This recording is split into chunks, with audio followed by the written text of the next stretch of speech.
Next one, regional rural bank. പേരിൽ തന്നെ കൃത്യമായിട്ട് പറയുന്നുണ്ട് ഏത് ഏരിയാസിലാണ് RRBs വർക്ക് ചെയ്യുന്നത്. റൂറൽ ഏരിയാസിൽ. നമ്മുടെ മണി മൾട്ടിപ്ലയർ എന്ന കൺസെപ്റ്റ് ഒന്ന് ഓർത്തെടുത്ത്. എന്ത് മണി മൾട്ടിപ്ലയർ? അല്ലെങ്കിൽ ഒരു ചോദ്യമായിട്ട് ചോദിക്കുകയാണെങ്കിൽ, how can we improve money multiplier? Increase the banking activity അല്ലെ. എന്താണ് ഇൻക്രീസിങ് ബാങ്കിങ് ആക്ടിവിറ്റി എന്ന് പറഞ്ഞാൽ? റൂറൽ ഏരിയാസിന്റെ പ്രധാന പ്രശ്നം, റൂറൽ ഏരിയാസിൽ ബാങ്കുകളുടെ ബ്രാഞ്ചസ് കുറവായിരിക്കും. ബാങ്ക് ബ്രാഞ്ചസ് കുറവാണെങ്കിൽ റൂറൽ ഏരിയയിലുള്ള ആളുകളുടെ സേവിങ്സ് എങ്ങോട്ടേക്ക് വരില്ല? എക്കണോമിയിലേക്ക് വരില്ല. എക്കണോമിയിലേക്ക് വരുന്നില്ലെങ്കിൽ ആ പൈസയൊക്കെ ഐഡിയലായിട്ടാണ് എക്കണോമിയിൽ ഇരിക്കുന്നുണ്ടാവുക. ഈ പ്രശ്നം പരിഹരിക്കാൻ വേണ്ടി എന്ത് ചെയ്യാണ്? കൂടുതൽ റൂറൽ ഏരിയാസിലേക്ക് ബാങ്കുകളുടെ ബ്രാഞ്ചസ് എക്സ്പാൻഡ് ചെയ്യണം. ഈ ബാങ്കുകളുടെ ബ്രാഞ്ചസ് എക്സ്പാൻഡ് ചെയ്ത് കഴിഞ്ഞാൽ രണ്ടുണ്ട് ഗുണം. എന്തൊക്കെയാ? റൂറൽ ഏരിയാസിലുള്ള സേവിങ്സ് ബാങ്കിലേക്ക് കൊണ്ടുവരാൻ പറ്റും. മണി മൾട്ടിപ്ലയർ ഇൻക്രീസ് ചെയ്യും. രണ്ടാമത്തെ അഡ്വാൻറ്റേജ്, റൂറൽ ഏരിയാസിൽ ബാങ്ക് ഇല്ലെങ്കിൽ റൂറൽ ഏരിയയിലെ ആളുകൾ എന്തെങ്കിലും പൈസ വേണമെങ്കിൽ ആരെ ഡിപ്പെൻഡ് ചെയ്യും? മണി ലെൻഡേഴ്സിനെ ഡിപ്പെൻഡ് ചെയ്യും. They will charge exorbitantly high interest. ആ ഒരു ഉദ്ദേശം എന്ന് പറയുന്നത് എന്താണ്? കൊളാട്രൽ. ഈ ഫാർമർ അല്ലെങ്കിൽ ഈ വ്യക്തിക്ക് എന്തുണ്ടാവും? കുറച്ച് ലാൻഡ് ഉണ്ടാവും. എത്രയും പെട്ടെന്ന് അത് കൈക്കലാക്കലാണ് മണി ലെൻഡറിന്റെ ഉദ്ദേശം. ഫൈനാൻഷ്യൽ ഇൻക്ലൂഷൻ അവിടെ വാലിഡ് ആണ്? അപ്പോ ഇല്ലല്ലോ. ഈ സെക്കൻഡ് ഇഷ്യൂ അഡ്രസ് ചെയ്യാൻ ആവശ്യക്കാർക്ക്, റൂറൽ ഏരിയയിലുള്ള ആളുകൾക്ക് ലോൺ അവൈലബിൾ ആക്കലാണ് RRBയുടെ സെക്കൻഡ് സിറ്റുവേഷൻ. RRBയുടെ ഇമ്പോർട്ടൻസ് ഈ ഒരു സ്റ്റേറ്റ്മെന്റിൽ നിന്ന് നിങ്ങൾക്ക് മനസ്സിലാവും. നോക്കിയേ, RRBs പ്രൊവൈഡ് ചെയ്യുന്ന ലോണില് 75% ലോണും ഏത് സെക്ടറിന് കൊടുക്കണം? PSLന് കൊടുക്കണം. This is the most and very important feature of RRB. RRBs ആണെങ്കിൽ ഏറ്റവും ഇമ്പോർട്ടൻറ്റ് ഫീച്ചർ അത് എത്രത്തോളം ലോണാണ്? 100 രൂപ ലോൺ കൊടുക്കുന്നുണ്ടെങ്കിൽ 75 രൂപയും ഏത് മേഖലയ്ക്ക് വേണം? PSL. PSL എന്ന് പറഞ്ഞാൽ MSME, agriculture, education, social infrastructure, renewable energy, ഇത്തരം സെക്ടേഴ്സിന് കൊടുക്കണം. എന്ന് വെച്ചാൽ ഈ PSL ആണ് എന്ത്? ട്രഡീഷണൽ ബാങ്ക് ലോണ് കൊടുക്കാൻ മടിക്കുന്ന ആളുകൾ, അവർക്ക് വേണം 75% ലോണ് കൊടുക്കാൻ എന്നാണ് ആര് പറയുന്നത്? RRB. ഈ RRB എന്ന് പറയുന്നത് ഒരു ഗവൺമെന്റ് ബാങ്ക് ആവണമെന്നില്ല കേട്ടോ. ഒരു ഗവൺമെന്റ് ബാങ്കോ അല്ലെങ്കിൽ ഒരു പ്രൈവറ്റ് ബാങ്കോ അവരുടെ ഒരു ബ്രാഞ്ച് റൂറൽ ഏരിയയിൽ സ്റ്റാർട്ട് ചെയ്യുകയാണെങ്കിൽ അതിനെയാണ് ജനറൽ എന്ത് എന്ന് പേര് പറയാ? RRB എന്ന് പറയാ. ഒരു RRB ജനറൽ ആയിട്ട് വിളിക്കുന്ന പേരാണ് റൂറൽ ഏരിയയിലുള്ള ബാങ്ക്. അതിന് സ്പോൺസർ ചെയ്യുന്നത് പല ബാങ്കുകളായിരിക്കാം. സ്പോൺസർ ചെയ്യുന്നത് എന്ന് പറയുമ്പോൾ ചിലപ്പോൾ SBIയുടെ RRB ആയിരിക്കും. അത് ജനറലി RRB എന്ന് വിളിച്ചാലും അത് ഗവൺമെന്റ് ബാങ്ക് ആവണമെന്നില്ല. മേ ബി ഫെഡറൽ ബാങ്ക് എന്തുണ്ടാവും? റൂറൽ ഏരിയയിൽ ഒരു ബാങ്ക് തുടങ്ങുകയാണെങ്കിൽ അതും RRB ആണ്. ആരാണ് സ്പോൺസർ ബാങ്ക് എന്നതിനനുസരിച്ചിട്ടാണ് RRB ഗവൺമെന്റ് ആണോ പ്രൈവറ്റ് ആണോ എന്ന് ഡിസൈഡ് ചെയ്യുക. Just go through it. What are the objectives? ഒക്കെ ജസ്റ്റ് മെയിൻസിന് നോട്ട് ചെയ്യാനുള്ള സിമ്പിൾ പോയിന്റ്സ് ആണ് കേട്ടോ. Just go through it. Idea എന്ന് പറയുന്നത് ബാങ്കിങ് ആക്ടിവിറ്റീസ് റൂറൽ ഏരിയയിലേക്ക് എക്സ്റ്റെൻഡ് ചെയ്യണം. അതാണ് idea. To develop rural economy, to provide credit for agriculture and allied activities, encourage village industry, agriculture, MSME, correct അല്ലേ? To reduce dependency on weaker society on money lenders, to make backward and tribal area economically better by opening new branches. Features sponsored by commercial bank, private ആവാം, government ആവാം. Would cover 1 or 2 district for efficient functioning. ഓരോ ചെറിയ ഏരിയാസിലും ഒരു branch എന്ന രീതിയിലാണ്. ഒരു usual target ഒരു 5 kilometre അല്ലെങ്കിൽ ഒരു 10 കിലോമീറ്ററിൽ ഒരു ബാങ്ക്. അതാണ് ഐഡിയൽ ആശയം.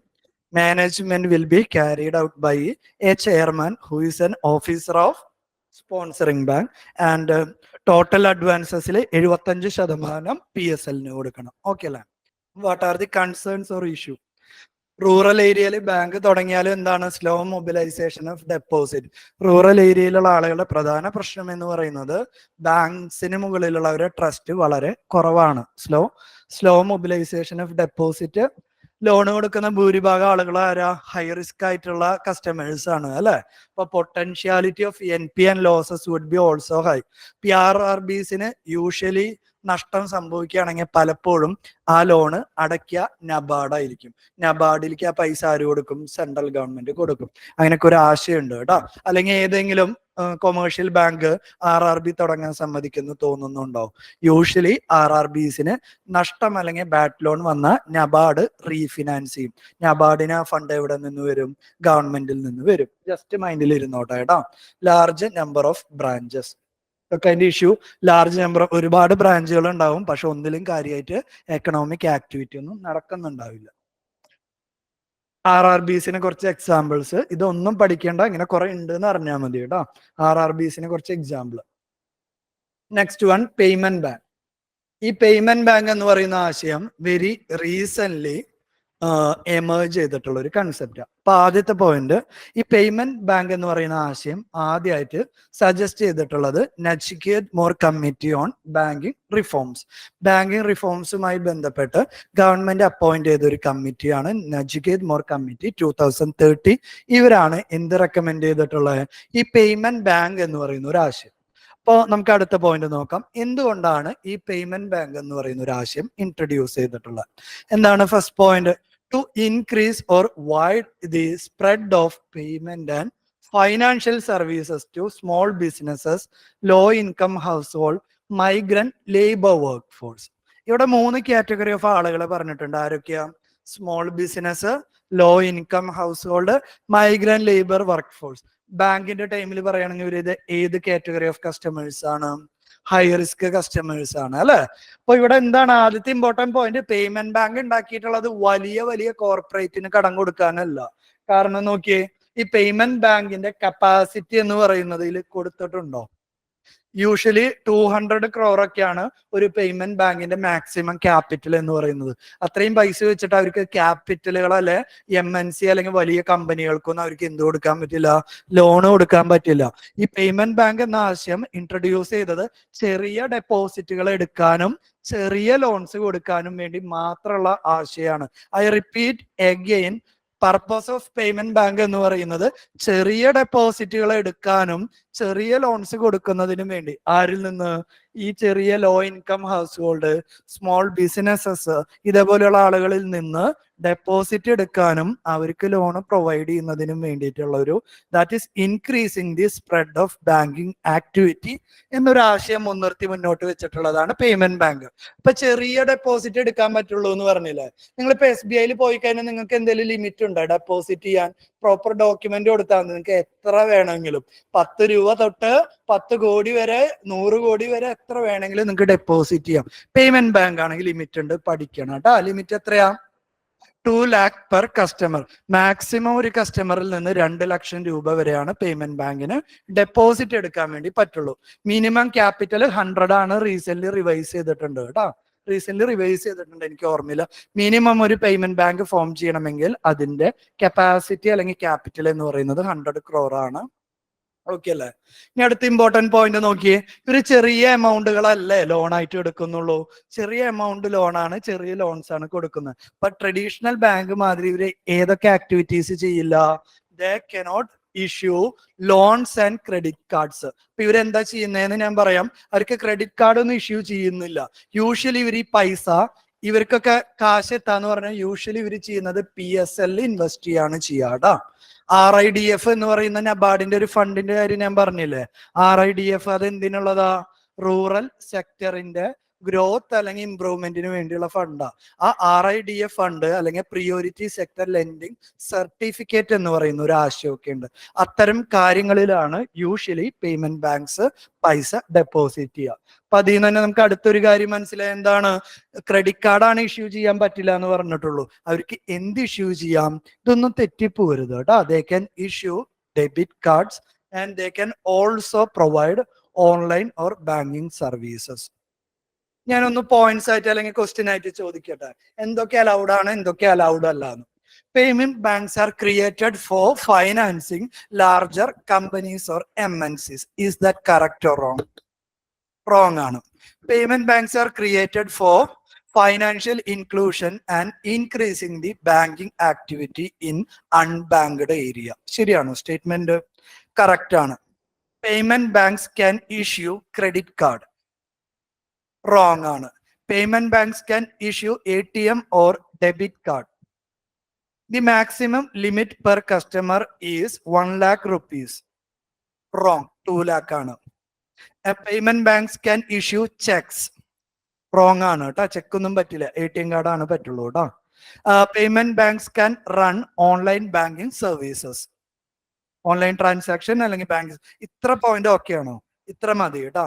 ഈ 100 lakh എന്ന് പറയുന്നത് എക്സാക്ട്ലി പഠിക്കേണ്ട, ഗവൺമെന്റ് ഇടയ്ക്കിടയ്ക്ക് ആ വാല്യൂ ചേഞ്ച് ചെയ്യും. ഈ പറയുന്ന പോയിന്റ്സുകൾ മാത്രം ഓർത്തു വെക്കുക. പിന്നെ ആദ്യം പറയാ, ഇവരൊക്കെ ഡെപ്പോസിറ്റ് എടുക്കുന്നതാ, ഞാൻ ഓരോന്നിലും റിപ്പീറ്റ് ചെയ്യുന്നില്ല. ഡെപ്പോസിറ്റ് എടുക്കുന്ന ഒരു ബാങ്ക് ആണെങ്കിൽ അതിന് എപ്പോഴും എന്ത് വാലിഡ് ആണ്? CRR, SLR, അതുപോലെ ക്യാപിറ്റൽ അഡ്വക്കസി റേഷ്യോ, ഇതൊക്കെ വാലിഡ് ആണ് കേട്ടോ. ഓരോ ബാങ്കിലും ഞാൻ റിപ്പീറ്റ് ചെയ്യുന്നില്ല.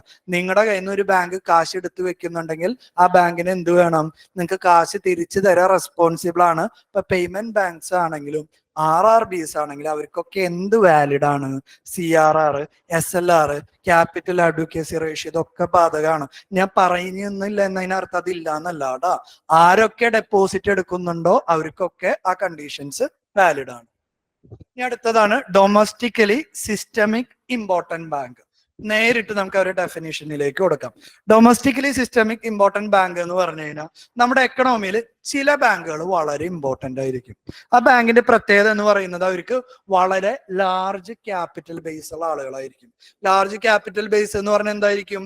ലാർജ് കസ്റ്റമേഴ്സ് ഓഫ് ഡെപ്പോസിറ്റും ഉണ്ടായിരിക്കും, ലാർജ് കസ്റ്റമേഴ്സ് ഓഫ് ലോൺസും ഉണ്ടായിരിക്കും. ഇൻ കേസ് ആ ബാങ്ക് ഫെയിലിയർ ആയാലോ ഒരുപാട് കസ്റ്റമേഴ്സിന്റെ ഡെപ്പോസിറ്റും പോവും, ഒരുപാട് ലോൺ എക്കണോമിയിൽ കിടന്ന് കറങ്ങുകയും ചെയ്യും. ദാറ്റ് ഈസ് ഒരു ബാങ്കിന്റെ അസറ്റ് എന്ന് പറയുന്നത് GDPയുടെ 2% കൂടുതലാണെങ്കിൽ അത്തരം ബാങ്കുകളെ വിളിക്കുന്നു. ഡെഫിനിഷൻ അറിയാം ഏതൊക്കെ ബാങ്ക് എന്ന് അറിയാം. ഇത്ര മതി കേട്ടോ ഈ ഭാഗം. എന്താണ് ഡൊമസ്റ്റിക്കലി സിസ്റ്റമിക് ഇമ്പോർട്ടന്റ് ബാങ്ക് അല്ലെങ്കിൽ DSIB എന്ന് പറഞ്ഞു കഴിഞ്ഞാൽ ഒരു ബാങ്കിന്റെ അസറ്റ് എന്ന് പറയുന്നത് GDPയുടെ 2% കൂടും. 2% എന്ന് പറഞ്ഞാൽ അത്ര നിസ്സാര ക്യാപിറ്റൽ ഒന്നല്ല കേട്ടോ. ഇന്ത്യയുടെ GDP എന്ന് പറയുന്നത് വെരി വെരി ഹൈ. നമുക്ക് മോസ്റ്റ്ലി ക്ലോസ് ടു $3 trillion ആണ് ഇന്ത്യയുടെ GDP. അതിന്റെ 2% എന്ന് പറഞ്ഞാലോ, ട്രില്യൺ എന്ന് പറഞ്ഞ എന്താ? ബില്യന്റെ 100 times ആണ് ട്രില്യൺ. എന്ത് ബില്യൺ എന്ന് പറഞ്ഞു കഴിഞ്ഞാൽ 100 ലക്ഷം കോടി അല്ലെ. 100 ലക്ഷം കോടിയുടെ എന്താണ് 100 times ആണ് ട്രില്യൺ. ആ 3 trillion 2% എന്ന് പറയുമ്പോൾ എക്സോർബിറ്റലി ഹൈ ക്യാപിറ്റൽ ആണ്. അപ്പൊ അത്രയും ഹയർ ക്യാപിറ്റൽ ബേസ് ഉള്ള ബാങ്കുകളെയാണ് ഡൊമസ്റ്റിക്കലി സിസ്റ്റമിക് ഇമ്പോർട്ടന്റ് ബാങ്ക്. ഓരോ വർഷവും RBI പുതിയ എന്തിറക്കും? ലിസ്റ്റ് ഇറക്കും. എന്തിനെ ബേസ് ചെയ്ത്? ഓരോ ബാങ്കിന്റെ ക്യാപിറ്റൽ ബേസ് എത്രയാണ് അതിനനുസരിച്ച് പുതിയ ലിസ്റ്റ് ഇറക്കും. കൺസിസ്റ്റന്റ്ലി ആയിട്ട് 3 ബാങ്കുകളാണ് ഇപ്പൊ ആ ലിസ്റ്റിലുള്ളത്. ഈ 3 ബാങ്കുകളുടെ പേരും അറിയണം, എന്താ കണ്ടീഷൻ എന്ന് അറിയണം. State bank of India, ICICI bank and HDFC. The criteria used for selecting DSIBs are 2%, more than 2% of GDP. എന്തുകൊണ്ടാണ്? സാധാരണ നമുക്ക് ലാഫും MSF ഒക്കെ അല്ലേ ഒരു ബാങ്ക് ഫെയിൽ ചെയ്യുമ്പോഴുള്ള 2 ടൂൾസ്, അല്ലെങ്കിൽ PCO ഒക്കെ അല്ലേ.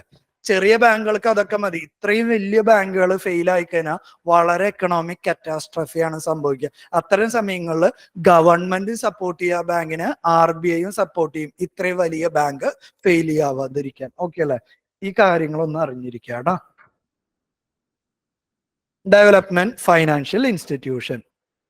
ഡെവലപ്മെന്റ് ഫൈനാൻഷ്യൽ ഇൻസ്റ്റിറ്റ്യൂഷൻ എന്ന് വെച്ച് ഇത്രയേ ഉള്ളൂ. ഇൻഫ്രാസ്ട്രക്ചർ സെക്ടേഴ്സിന് ലോൺ കൊടുക്കുന്നതിന് വേണ്ടി.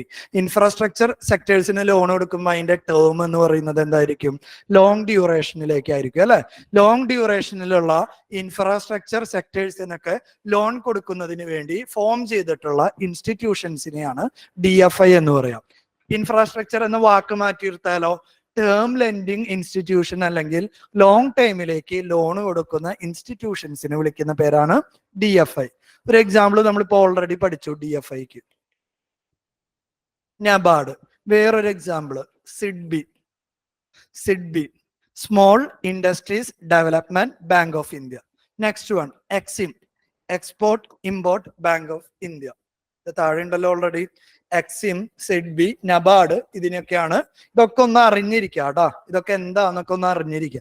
DFI എന്ന് വെച്ചാൽ ലോങ് ടൈമിലേക്ക് ലോൺസ് പ്രൊവൈഡ് ചെയ്യുന്ന ഇൻസ്റ്റിറ്റ്യൂഷൻ അല്ലെങ്കിൽ ഫൈനാൻഷ്യൽ ഇൻസ്റ്റിറ്റ്യൂഷൻസിനെ വിളിക്കുന്ന പേരാണ് DFI. നമ്മുടെ ബാങ്കിങ്ങിന്റെ മേജർ ഡിസ്കഷൻസ് കഴിഞ്ഞു. ഇതേപോലെ കുറച്ച് ഇമ്പോർട്ടന്റ് ടൈമുകൾ ഇതൊക്കെ നിങ്ങൾ എവിടെ കാണും? കറന്റ് അഫയേഴ്സിൽ കാണും. ഇപ്പൊ ഫെമിലിയർ ആവാൻ വേണ്ടി ഞാൻ ജസ്റ്റ് ഡിസ്കസ് ചെയ്ത് വിടുന്നു എന്ന് മാത്രമേ ഉള്ളൂ കേട്ടോ. നമ്മുടെ മെയിൻ ഡിസ്കഷൻ ഓൾറെഡി കഴിഞ്ഞു ചാപ്റ്ററിന്റെ.